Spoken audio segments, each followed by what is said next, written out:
Now let's dive deep into this big LGBTQ story for today. I'm Faywa, and let's queer up South Florida and Florida. Pridelines will close Miami Center and move to former smaller space on Miami Beach.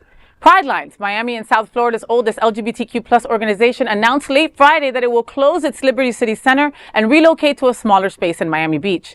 It is just the latest sign of the problems of one of South Florida's most important LGBTQ nonprofits has been facing.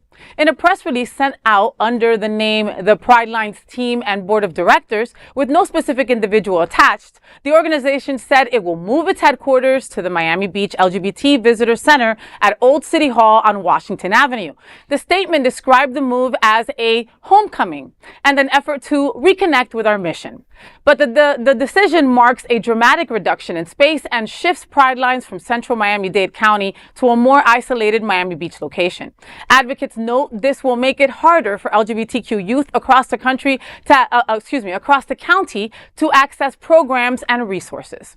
The Liberty City building, after more than a year of operation, will be handed over to a community health partner that plans to transform it into a clinical care facility.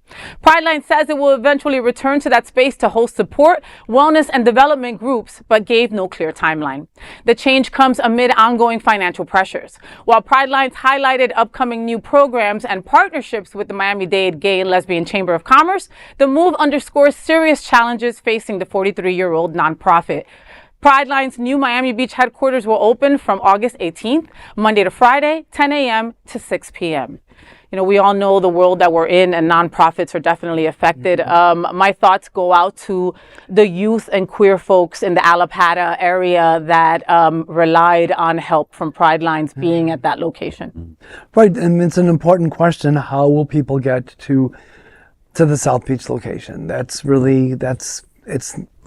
probably not the most accessible place, and that's kind of sad. But you know, the Pridelines team and board of directors have had quite a year, and I certainly hope they're able to survive yet another transition. I mean, 43 years is a long time to be around, so I really hope that they can survive this so that the organization continues its mission.